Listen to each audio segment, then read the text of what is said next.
Bismillahirrahmanirrahim. Assalamualaikum warahmatullahi wabarakatuh.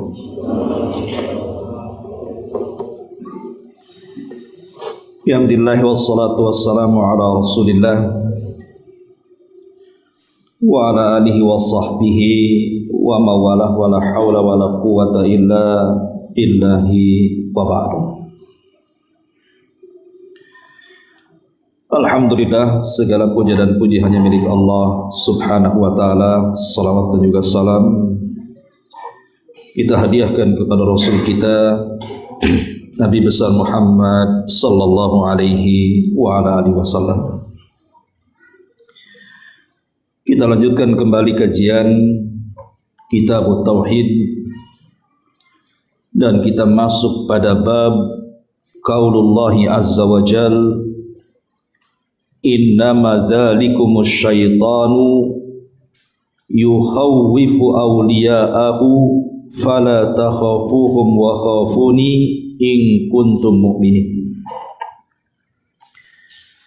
Bab firman Allah subhanahu wa ta'ala, sesungguhnya mereka tidak lain hanyalah setan yang menakut-nakuti dirimu dengan semua kawan-kawannya dari kalangan orang-orang musyrik. Oleh karena itu, janganlah kalian takut kepada mereka, tapi takutlah kepadaku jika kalian benar-benar beriman kepada Allah Azza wa Jalla. Bab ini menjelaskan kepada kita tentang amalan-amalan hati. Karena sebelumnya juga kita sudah menjelaskan bahwa pengarang setelah menjelaskan berbagai macam kesyirikan, kemudian memulai menjelaskan kepada kita tentang amalan-amalan hati. Salah satunya al-hub, cinta, dan sekarang masuk pada amalan hati yang kedua, al-khawfu, perasaan takut. Sebelum kita jelaskan tentang dalil-dalil dari Al-Quran dan Sunnah Nabi Sallallahu Alaihi Wasallam dalam bab ini, sedikit kita berikan gambaran. Ma'asyiral muslimin wal muslimat rahimakumullah. Kita tahu bahwa ahli sunnah wal jamaah mengatakan bahwa ibadah hati itu harus terdiri dari 3 perkara. Dan ini wajib pada setiap ibadah yang kita lakukan. Sebab satu saja hilang akan mempengaruhi ibadah kita. Apa itu? Yang pertama al-hubbu, perasaan cinta. Kemudian yang kedua al-khawfu, perasaan takut. Kemudian yang ketiga ar-raja'u, perasaan harap. 3 perkara ini harus terkumpul dalam satu waktu pada setiap ibadah kita, baik ibadah badan atau ibadah harta. Karena yang menentukan ibadah badan dan harta itu adalah ibadah hati. Kalau ibadah hati ini baik, maka ibadah badan dan harta dianggap baik. Tapi kalau ibadah hati ini buruk, maka seluruh ibadah badan dan seluruh ibadah harta pun menjadi buruk. Dan itu berdasarkan sabda Nabi sallallahu alaihi wasallam, ala wa inna fil jasadi mudghah idza saluhat saluhal jasadu kulluh wa idza fasadat fasadal jasadu kulluh ala wahiyal qalb. Ingatlah pada jasad kita semua ini ada segumpal daging. Kalau gumpalan daging ini baik, maka akan mengakibatkan seluruh badannya baik. Tapi kalau segumpal daging ini rusak, maka akan mengakibatkan kerusakan seluruh badannya. Itulah hati, kata Rasul. Jadi hati itu menentukan seluruh anggota badan.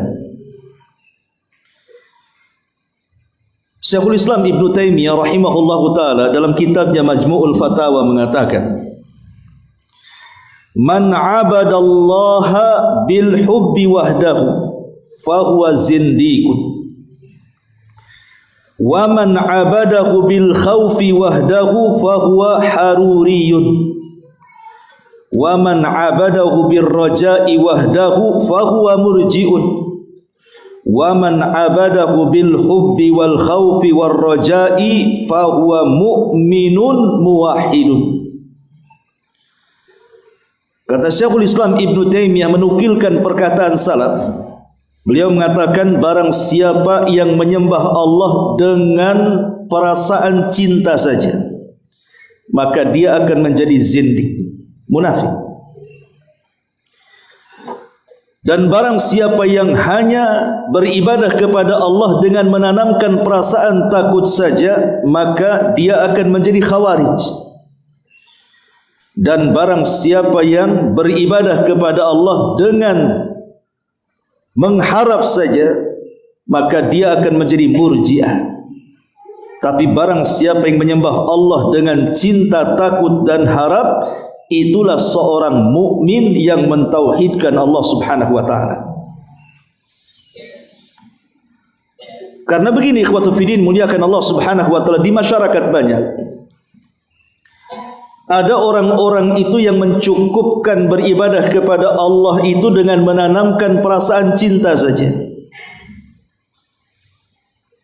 Tidak perlu kita takut, tidak perlu kita mengharap. Kalau memang ini yang diperlukan dalam beribadah kepada Allah Subhanahu wa taala, bahwa ketika beribadah itu cukup cinta saja, maka tidak ada manusia yang masuk ke dalam neraka, ikhwan. Pasti semua manusia masuk surga. Lalu apa gunanya Allah menciptakan neraka kalau begitu? Karena semua agama itu mencintai Allah. Orang-orang Yahudi, mereka mengklaim mereka adalah orang-orang yang dicintai Allah. Apa kata Allah? Nahnu abna'ullahi wa ahibbah. Kami bangsa Yahudi adalah putra-putra Allah dan manusia-manusia yang dicintai Allah Subhanahu wa taala. Artinya orang-orang Yahudi juga beribadah kepada Allah dengan perasaan cinta. Tetapi kecintaan mereka palsu. Makanya Allah Subhanahu wa taala katakan, "Qul falima yu'adzibuhullah. Falima yu'adzibukum bidzunubikum." Katakan ya Muhammad kepada mereka, kalau memang kalian anak-anak Allah, orang-orang yang dicintai Allah, lalu kenapa Allah mengazab kalian dengan dosa-dosa kalian? Lihat Ashabus Sabti yang dihapus badan dan muka mereka menjadi kera-kera dan babi. Lihat orang-orang yang meminta kepada Nabi Musa alaihi salatu wasalam agar melihat Allah, tiba-tiba dikirim halilintar dan membunuh mereka semuanya. Qul falima yu'adzibukum bidunubikum.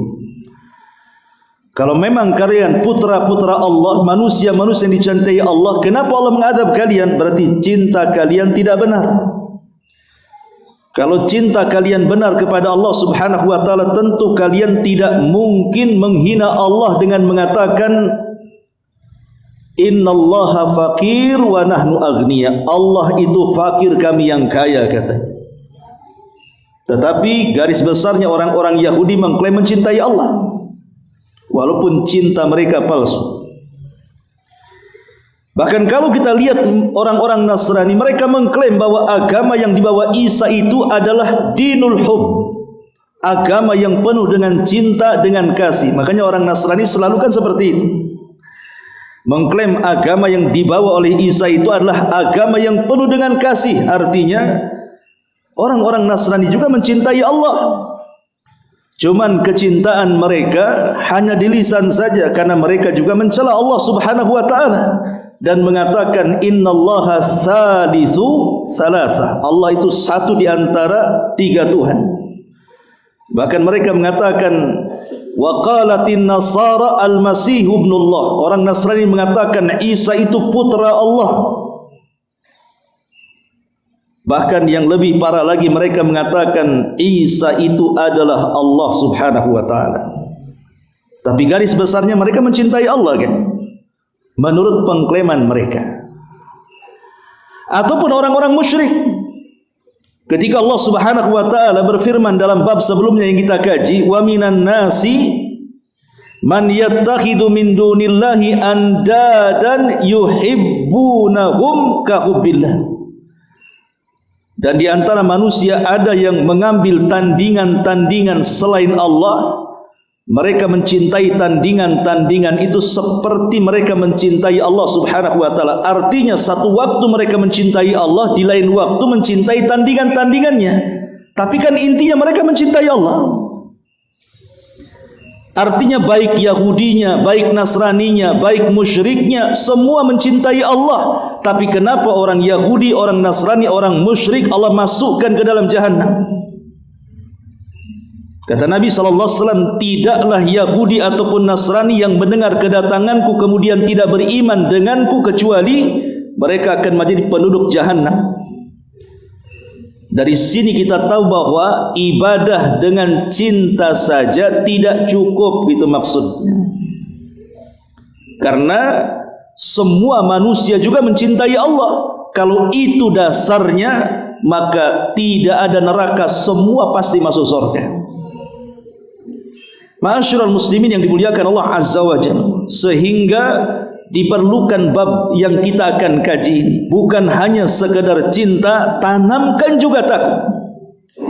Kemudian nanti ada bab juga tanamkan sifat harap. Karena tiga perkara ini disebut rukun-rukun ibadah hati. Rukun ibadah hati itu cinta, kemudian takut, kemudian harap. Makanya Imam Ibnul Qayyim rahimahullahu ta'ala mempermisalkan tiga ibadah ini seperti seekor burung. Kepala burung itulah al-hub, cinta. Kemudian sayap kanan burung itu al-khauf, perasaan takut. Kemudian sayap kiri burung itu ar-raja, perasaan harap. Kalau burung itu lengkap, ada kepalanya, ada dua sayapnya, dan dia hidup, pasti burung itu terbang.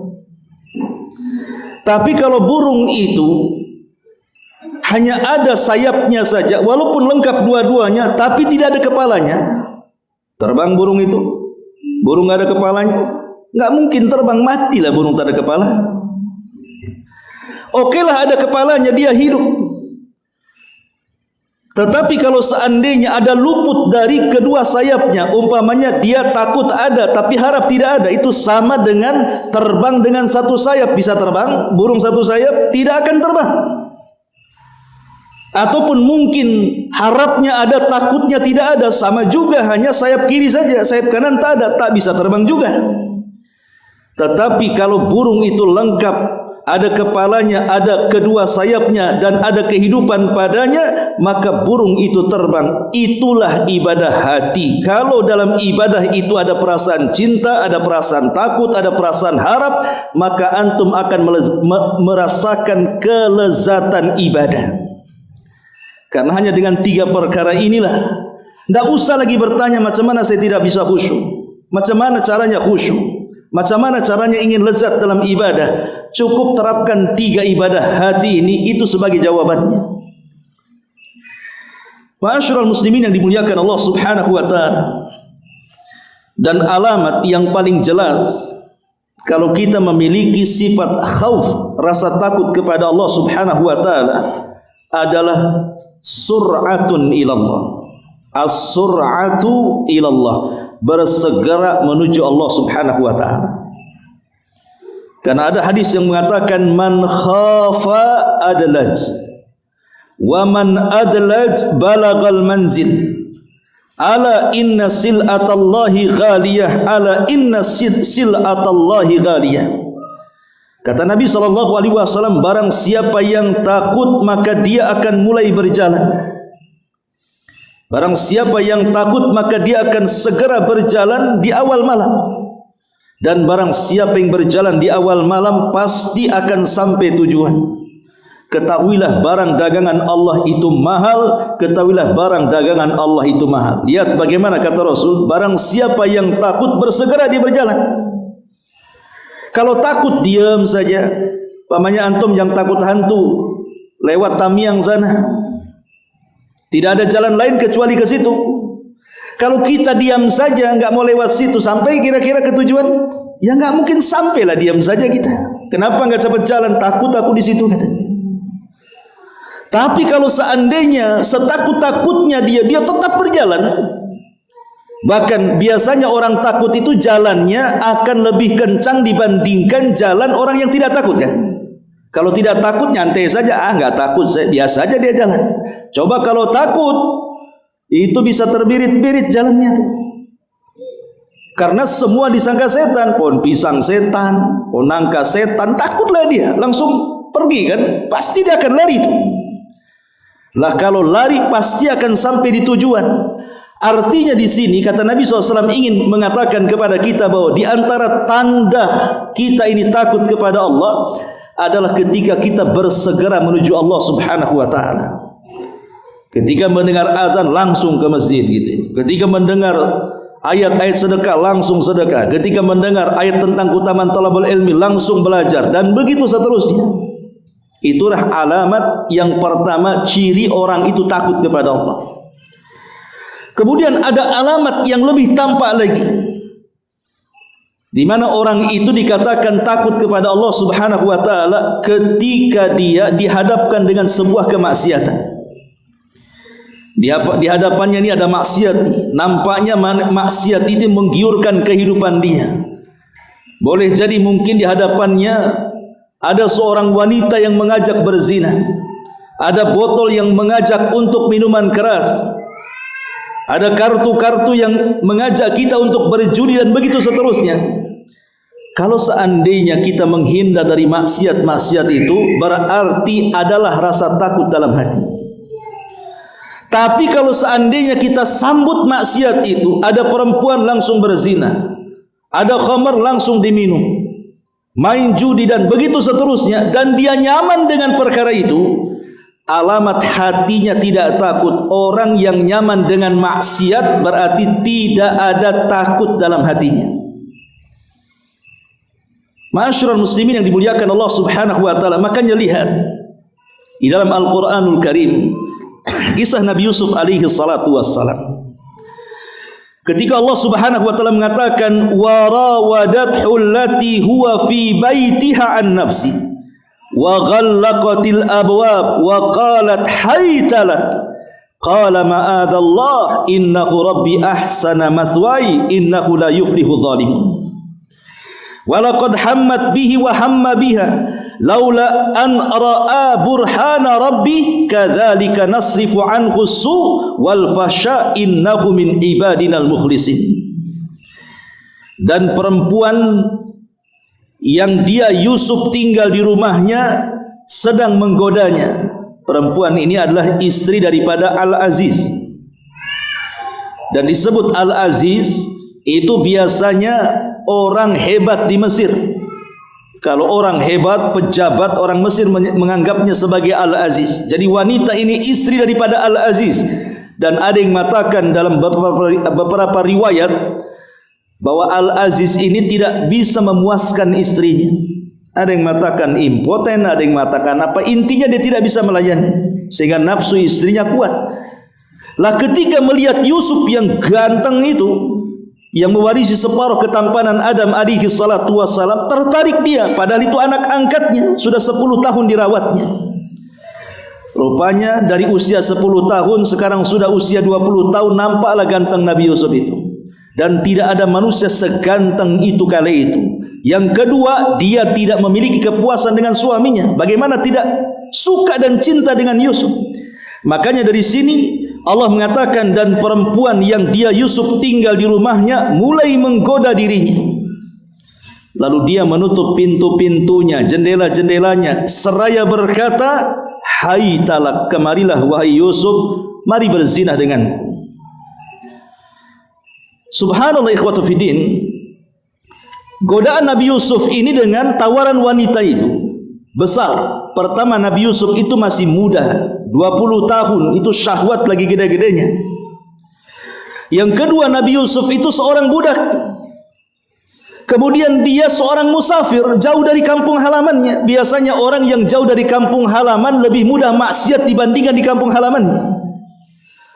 Antum kalau mau maksiat di kampung halaman mikir-mikir kan? Tapi kalau maksiat di kampung orang enggak mikir, orang kampung enggak tahu kok. Kemudian wanita yang di hadapan Yusuf itu bukan wanita biasa, wanita cantik, wanita yang merawat dirinya. Karena biasanya orang-orang yang beruang, orang-orang yang berduit itu, walaupun usianya sudah tua nampak muda kan? Beda kalau seandainya yang uangnya sedikit, biasanya yang muda pun nampak nenek-nenek tua kan? Karena tak pandai merawat wajah. Tapi subhanallah, belum lagi wanita ini yang mengajak zina. Dan dia sudah mengeluarkan triknya dengan cara apa?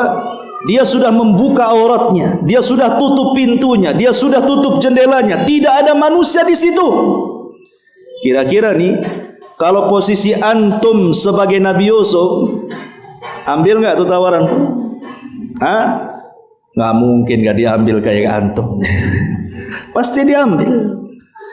Karena iman kita ini tidak sekuat Nabi Yusuf. Iman kita ini tidak sekuat Nabi Yusuf. Jangankan anak muda, nenek-nenek pun mungkin diterima pula tawarannya.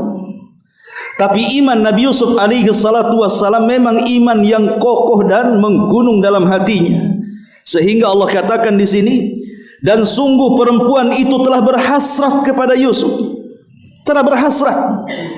Dan Yusuf pun berkehendak demikian manusiawi. Yusuf juga berkehendak sebenarnya. Tetapi sekiranya dia tidak melihat tanda-tanda dari tanda-tanda Rabbnya, tentu dia akan terjerumus kepada perzinahan kan? Demikianlah kami palingkan darinya keburukan dan kekejian itu. Sungguh Yusuf termasuk hamba kami yang terpilih. Dari sini syahidnya apa? Yusuf menolak tawaran zina itu. Kenapa? Karena dalam hatinya ada perasaan takut. Dari sini istidlal pengambilan dalilnya adalah alamat takut yang jelas dari seseorang ketika ada penawaran maksiat dia tinggalkan. Dan kalau dia sampai mengambil maksiat itu, apalagi tenang dengan maksiatnya, berarti hilanglah perasaan takut dalam dadanya. Kemudian contoh yang kedua, Allah Subhanahu wa taala menyebutkan tentang kisah Maryam dalam surah Maryam, di mana Allah Subhanahu wa taala mengatakan, "Fattakhadat min dunihi hijaban fa arsalna ilaiha ruhana fatamassala laha basharan sawiyya qalat inni a'udzu birrahmani minka in kunta taqiyya qala innama ana rasul rabbik li ahabalaki ghulaman zakiyya." Lalu dia Maryam memasang tabir yang melindunginya dari mereka. Ketika itu Maryam yang memang diserahkan oleh keluarganya Imran sudah meninggal. Kemudian istrinya Imran menyerahkan Maryam untuk diasuh di Baitul Maqdis, karena itu nazar dari dirinya. Kalau dia punya anak maka akan diserahkan ke Baitul Maqdis. Maka diserahkanlah Maryam ke Baitul Maqdis, kemudian diasuh oleh kerabatnya, tentu dengan cara undian, dan dimenangkan oleh Nabiullah Zakaria alaihi salatu wassalam. Maka Zakaria lah yang berhak untuk merawat Maryam. Dan itu sebuah kebanggaan karena Maryam itu anak dari pembesar Baitul Maqdis, keluarga Imran.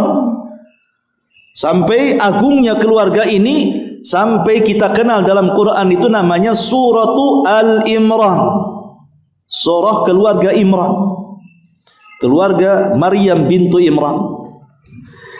Maka sejak itulah Zakaria membimbing Maryam tidak keluar dari mihrabnya. Kerjanya setiap hari hanya beribadah saja kepada Allah Subhanahu wa taala dan tidak pernah melihat maksiat. Satu hari memang Allah Subhanahu wa taala apabila menghendaki sesuatu pasti Allah akan buat sebabnya kan. Innallaha idza arada syai'an ahya asbaba. Itu kaidah namanya. Allah kalau menghendaki sesuatu Allah buat sebabnya. Tiba-tiba Maryam ingin buang hajat besar. Dan di zaman itu kalau buang hajat ya keluar ya. Kalau zaman saya masih dulu belajar di Yaman saja masih ada orang yang buang hajat itu di padang pasir. Disediakan kamar mandi pun tak mau, tak keluar katanya. Tetap ke padang pasir baru keluar. Ada orang kayak gitu ya. Ada orang kayak gitu di sini. Mungkin kayak orang-orang yang ditambak-tambak gitu biasanya. Biasa buang hajat ditambak, dikasih kamar mandi umum, nggak ada yang datang kamar mandi umum. Ya tetap aja di situ alasannya apa? Nggak bisa keluar katanya. Jadi orang-orang dulu itu kalau buang hajat ya cari tempat-tempat yang jauh dari manusia. Lah rupanya di tengah jalan setelah buang hajat tiba-tiba dihadang oleh laki-laki tampan. Ini bukan laki-laki biasa, laki-laki tampan, basyaran sawiyah. Laki-laki yang sangat tampan, jelmaan daripada Jibril. Dan Jibril ini kalau menjelma manusia tidak sembarang. Di zaman Rasul saja kalau menjelma manusia ingin menemui Rasul, biasanya dia akan meniru sahabat yang paling ganteng. Siapa? Dihyatul Kalbi. Jadi Jibril itu selalu menggunakan wajah Dihyah untuk merubah dirinya menjadi manusia kemudian berjumpa dengan Nabi. Dan tidak ada manusia terganteng dari kalangan sahabat ketika itu melebihi Dihyah. Kalau dia safar ke Syam itu berjualan, wanita-wanita Syam itu terpelongo saking gantengnya Dihyah itu. Jadi Jibril tidak sembarang dia kalau mau menghadapi seseorang itu pasti dia akan bermuka manusia dengan muka yang sangat ganteng. Dalam hadis Umar saja lihat bagaimana wajah Jibril itu. Kata Umar bin Khattab, "Ittala alaina rajulun syadidu bayadi thiyab, syadidu syawadi sya'ri, la yura alaihi atharus safar, wa la ya'rifuhu minna ahad." Dan begitu seterusnya. Datang kepada kami, kata Umar, seorang laki-laki yang sangat hitam rapi sekali rambutnya. Kemudian sangat putih sekali dandanannya. Dan tidak ada bekas safarnya. Masalahnya di antara kami tidak ada yang kenal dia. Kalau dia orang jauh, kenapa tak kotor badannya? Kalau dia orang dekat, kenapa pula tak ada yang kenal di antara kita? Tapi dengan menunjukkan, Umar menceritakan bagaimana kondisi Jibril yang datang dengan penampilan yang luar biasa, menunjukkan Jibril itu kalau menjelma manusia, maka dia tidak sembarang menjelma. Lah sama juga di sini ketika berjumpa dengan Maryam, menghadang Maryam, Jibril itu berpenampilan dengan sangat ganteng sekali. Tapi Maryam adalah wanita yang dididik untuk takut kepada Allah Subhanahu wa taala. Sehingga Maryam mengatakan, qalat inni a'udzu birrahman in kunta taqiyya. Qalat inni a'udzu birrahmani minka in kunta taqiyya. Maka Maryam berkata, sungguh aku berlindung kepada Rabbku yang maha pengasih terhadap engkau wahai fulan, jika engkau bertakwa pergilah dariku. Dan perasaan takut yang ada di hati Maryam menjadikan Maryam tertunduk dan tidak berani memandang laki-laki tampan itu. Padahal dia seorang gadis, tidak pernah melihat laki-laki tampan kecuali hari itu. Tapi perasaan takut mendorongnya untuk menundukkan pandangan. Karena tahu bahwa menundukkan pandangan itu bagian daripada perintah Allah Subhanahu wa taala. Barulah kemudian Jibril mengatakan, inni atau qala innama ana rasulu rabbik li ahabalaki gulaman zakiyah. Sungguh aku hanyalah utusan Rabbmu untuk menyampaikan anugerah kepadamu berupa seorang anak laki-laki yang suci kelak saat kelahirannya. Itulah Isa bin Maryam. Ini contohnya. Contoh yang kedua bahwa karena dorongan rasa takut Maryam tidak berani memandang laki-laki itu. Kalau di zaman sekarang subhanallah seolah-olah tidak ada rasa takut lagi pada hati kita ini. Hari-hari kita memandang aurat yang bukan halal untuk dipandang. Tidak di alam nyata, ya di alam medsos kan. Pamannya tak ada, malam-malam ke mall tak ada wanita, nengok pula di handphone. Nah, itulah kita. Terkadang rasa takut itu sudah tidak ada. Makanya Nabi SAW sampai mengatakan sab'atun yudhilluhumullahu fi dhillihi yawma la dhilla illa dhillu. Ada 7 kelompok kata Rasul yang akan mendapatkan naungan di hari yang tidak ada naungan kecuali naungan Allah Subhanahu wa taala. Salah satunya apa kata Rasul? Wa rajulun da'athu imra'atun dhata mansabin wa jamalin faqala inni akhafullah. Seorang laki-laki yang dipanggil oleh wanita yang cantik, memiliki kedudukan, kaya raya, indah, menawan, bak bidadari, tapi dia menolaknya dan mengatakan aku takut kepada Allah Subhanahu wa taala dan tidak jadi berzina dengan wanita itu. Ma'asyiral muslimin yang dimuliakan Allah Subhanahu wa taala, dan banyak dari alamat-alamat seseorang itu tertanam perasaan takut. Baik. Sebelum kita jelaskan perkara yang lain, kita akan menjelaskan tentang keutamaannya. Apa sih keutamaannya? Bagi orang-orang yang menanamkan perasaan takut kepada Allah Subhanahu wa taala itu. Pertama, kalau di hati kita penuh dengan rasa takut, pasti yadfa'ul muslim ilal ikhlas.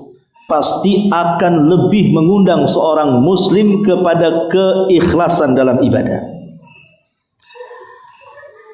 Karena Allah Subhanahu wa taala mengatakan dalam surah Al-Insan ayat 9 dan 10, innama nut'imukum liwajhillah la nuridu minkum jazaan wala syukura inna nakhafu min rabbina yawman abusan qamtarira. Inna nakhafu min rabbina. Di sini syahidnya. Sesungguhnya kami memberi makan kepada kalian itu karena Allah. Kami tidak menghendaki dari kalian balasan ataupun syukur. Kami hanya takut dari Rabb kami saja. Menunjukkan apa? Keikhlasan kepada Allah Subhanahu wa taala. Yang kedua, al-khaufu yadfa'ul muslim lil qiyami bil a'malis salihati. Rasa takut mendorong seorang muslim untuk bersegera beramal saleh. Sebutkan dalam surah Nur ayat 36-37. Fi buyutin adzinallahu an turfa wa yudhkara fiha ismuhu yusabbihu lahu fiha bil ghudwi wal asal rijalun tulhihim tijaratun wala bai'un an dzikrillahi wa iqamis salati wa itaiz zakati yakhafuna yauman tataqallab fihi al qulub wal absar. Di rumah-rumah Allah yang diizinkan untuk diangkat dan diingat Allah di dalamnya, mereka bertasbih dalamnya di waktu pagi dan petang. Ada seseorang yang tidak terlalaikan karena perdagangannya, karena jual belinya dari zikir kepada Allah, dari menegakkan salat dan menunaikan zakat. Ya khafuna, karena mereka takut kepada Allah akan satu hari yang akan mencengangkan hati dan pandangan manusia. Menunjukkan bahwa takut itu mendorong kita untuk beramal saleh di sini. Kemudian yang ketiga, yaqudu ila takdiri sayyiati wa adami taladzuz biha. Takut itu akan mengarahkan kepada kita untuk berusaha menjauhi sesuatu yang buruk dalam kehidupannya, dan dia tidak akan merasa lezat dengan keburukannya. Kemudian juga yang keempat, sana'ullah 'alal abdi bisababi khaufihi. Yang keempat, Allah akan memuji seorang hamba yang dipenuhi dengan perasaan takut. Dan itu Allah Subhanahu wa taala sebutkan dalam surah Al-Anbiya ayat 90. Kemudian yang kelima, an-najatu min kulli su'in. Orang yang takut itu akan terselamatkan dari setiap keburukan. Kata Rasul, salasun munjiat. Ada 3 perkara yang bisa menyelamatkan kita. Khasyatullahi fi syirri wal alaniyah wal adlu fi ridha'i wal ghadab wal qasdu fil ghina wal faqr. Kata Rasul, 3 perkara yang menyelamatkan itu: pertama, perasaan takut baik dikala sendirian ataupun dikala keramaian. Yang kedua, adil baik dikala redha ataupun murka. Yang ketiga, sederhana, hidup baik dikala dia kaya ataupun miskin. Maka 3 perkara ini bisa menyelamatkan hidup kita. Dan banyak lagi, ini di dunia ya. Kalau di akhirat sudah jelas. Pertama, akan mendapatkan naungan arsy yang tidak ada naungan kecuali naungan Allah pada hari itu. Sebagaimana hadisnya sudah kita baca tadi. Kemudian yang kedua, dia akan merasa aman pada hari kiamat. Kenapa demikian? Karena Rasul mengatakan, la ajma ala abdi khaufaini wa amnaini. Allah Subhanahu wa taala berfirman dalam hadis kursi, tidak mungkin saya kumpulkan bagi hambaku 2 perasaan takut atau 2 perasaan aman. Maknanya apa? Kalau orang takut di dunia, maka dia orang yang paling aman di akhirat. Tapi orang yang paling aman di dunia, maka dia orang yang paling takut di akhirat. Tidak mungkin orang aman di dunia, aman di akhirat. Takut di dunia, takut di akhirat, mustahil. Karena Allah tidak pernah menggabungkan 2 perkara itu. Kalau di dunia kita takut kepada Allah Subhanahu wa taala, maka di akhirat kita paling aman dengan Allah. Tapi kalau di dunia kita aman dengan makar Allah, aman dengan maksiat, tenang-tenang saja dia bermaksiat karena aman dari makar Allah, maka di akhirat dia paling takut menghadap Allah Subhanahu wa taala. Ini yang kedua. Yang ketiga, an-najatu minan nar. Orang yang takut itu Allah akan selamatkan dia dari api neraka.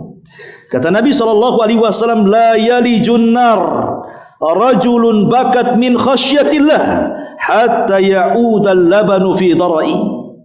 Tidak akan disentuh api neraka seseorang yang menangis karena takut kepada Allah sampai ada kembali air susu balik ke putingnya dan masuk ke dalamnya. Mustahil kalau air susu sudah keluar dari putingnya, dan mungkin balik lagi. Begitulah Allah mustahil akan memasukkan orang yang takut kepadanya ke dalam neraka. Kemudian yang keempat, nailu magfiratillahi wa rahmatihi. Orang yang takut itu akan mendapatkan rahmat dan juga ampunan Allah Subhanahu wa taala. Ingat sebuah hadis, ketika di zaman Bani Israel ada orang tua yang semua dosa sudah dilakukannya. Tidak ada dosa kecuali sudah dilakukannya. Apalagi sudah tua. Kemudian ketika hendak mati dia takut. Takut kalau seandainya Allah mampu membangkitkan dirinya, tentu Allah akan mengadab dia dengan adab yang belum pernah terjadi sesudah dan sebelumnya. Saking banyak dosanya itu, takutan dia. Akhirnya dia mengatakan kepada anak-anaknya, kalau saya meninggal dunia, fa'ahriquni, bakar aku.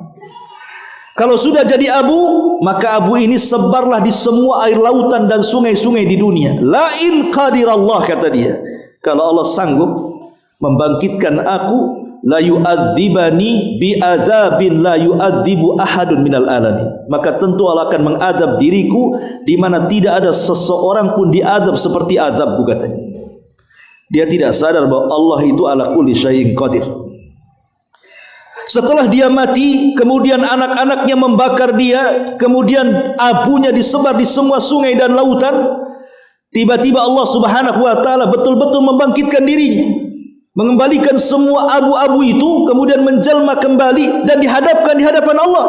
Sampai Allah mengatakan, ya fulan ma hamalaka ala ma sana'ta. Fulan, bagaimana bisa kau melakukan seperti itu? Kenapa kau lakukan seperti itu? Kau tidak percaya aku ada dan aku sanggup membangkitkan dirimu?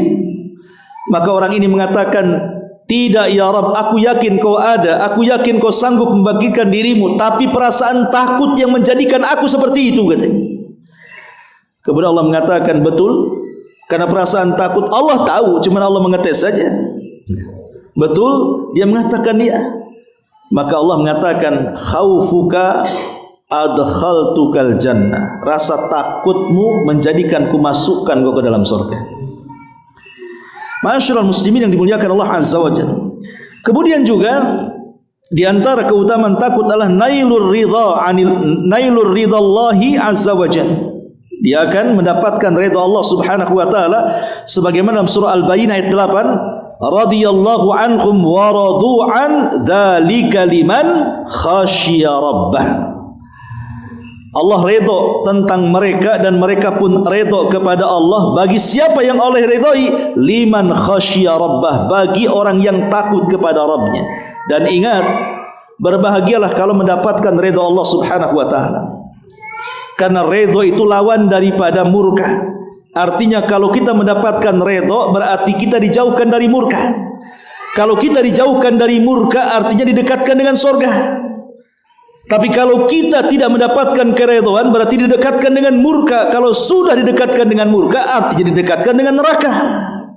Itulah perasaan takut menjadikan kita mendapatkan redha Allah Subhanahu wa taala. Kemudian juga yang keenam, dukhulul jannah. Allah janjikan dengan dengan surga. Allah mengatakan dalam surah Ar-Rahman 46, waliman khafa maqama rabbihi jannatan. Bagi yang takut kepada Rabbnya maka dia memiliki dua surga. Ingat, setiap mukmin yang masuk surga paling sedikit mendapatkan dua istana. Setiap mukmin yang masuk ke dalam surga paling sedikit mendapatkan jannatan, dua surga, dua istana. Yang satu solid milik dia karena amalannya. Yang satu milik orang kafir yang masuk neraka dan tidak akan pernah masuk ke dalam surga, Allah wariskan kepada kita. Makanya Allah mengatakan waliman khafa maqama rabbih jannatan. Jannatan, dua surga. Kemudian yang nomor 7, qurratul ain wan naimul kabir fil jannah. Bukan hanya surga saja, tapi segala kenikmatan bidadarinya, kenikmatan besarnya semua Allah berikan kepadanya. Tatajafa junubuhum anil madaji'i yad'una rabbahum khaufan wa tama'an wa mimma razaqnahum yunfikun. Lambung mereka jauh dari tempat pembaringan mereka, artinya bangun tengah malam kemudian tahajud.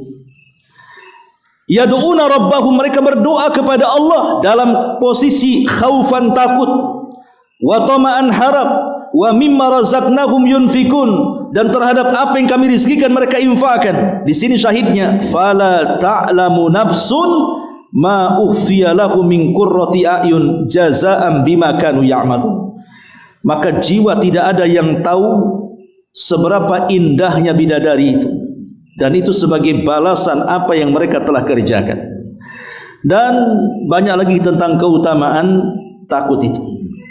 Ma'asyiral muslimin yang dimuliakan Allah Subhanahu wa taala. Disebutkan di antara dalil-dalil tentang 3 rukun ibadah itu di surat yang sering kita baca. Surah apa? Surah Al-Fatihah. Setiap hari kita membaca surah Al-Fatihah minimalnya 17 kali kan sehari. Itu kalau solat wajib saja. Kalau solat sunnah ya banyak kali, karena setiap rakaat wajib baca Fatihah. Ya. Lihat di permulaan Al-Fatihah itu, alhamdulillahi rabbil alamin, ar-rahman ar-rahim, maliki yaumiddin. Kata para ulama, di antaranya Imam Ibnul Qayyim mengatakan kalimat alhamdulillahi rabbil alamin, kalimat ini melahirkan perasaan cinta. Ar-Rahman Ar-Rahim melahirkan perasaan harap, dan Maliki Yaumiddin melahirkan perasaan takut. Bagaimana caranya? Alhamdulillah, segala pujian hanya milik Allah. Orang kalau memuji tidak lain karena cinta kan? Tidak mungkin orang muji itu karena benci. Rata-rata orang benci tidak mungkin muji. Karena bagaimanapun pujian itu akan jatuh bagi mata-mata pembenci. Tapi pujian itu akan muncul dari mata-mata yang cinta. Kita kalau cinta seseorang pasti dipuji dia. Kalau benci seseorang pasti akan dicela dia. Makanya pujian bagi Allah Subhanahu wa taala itu karena cinta kita kepada Allah. Di sini lahir perasaan cinta. Kemudian Ar-Rahman Ar-Rahim, Allah Maha Penyayang lagi Maha Pengasih.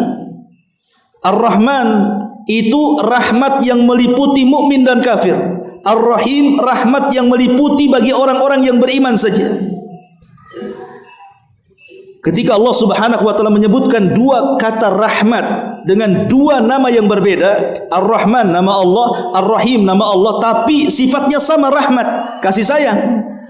Kasih sayang Allah itu jauh lebih luas dibandingkan murkanya.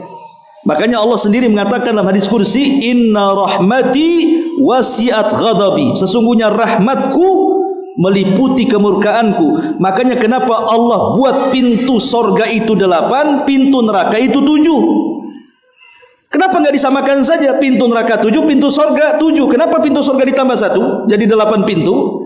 Untuk menunjukkan bahwa rahmat Allah itu lebih luas dibandingkan kemurkaannya. Ketika rahmat Allah itu luas, disinilah timbul harapan. Seberapa besar pun yang kita hadapkan dari dosa-dosa yang kita miliki, kalau kita minta ampun kepada Allah adalah harapan Allah mengampuni kita, karena Allah itu zat yang maha rahmat lagi maha pengampun. Adapun Maliki Yaumiddin melahirkan perasaan khauf yang kita bahas. Karena nanti pada hari kiamat ketika seluruh makhluk Allah dihancurkan, bumi dihancurkan, langit dihancurkan, alam semesta dihancurkan, makhluk yang berakal dihancurkan, mulai para malaikat, para jin dan manusia, semua tidak ada yang hidup, binatangnya, tumbuh-tumbuhannya. Dalam 40, entah 40 hari, 40 bulan, 40 tahun, wallahu alam, kata Abu Hurairah.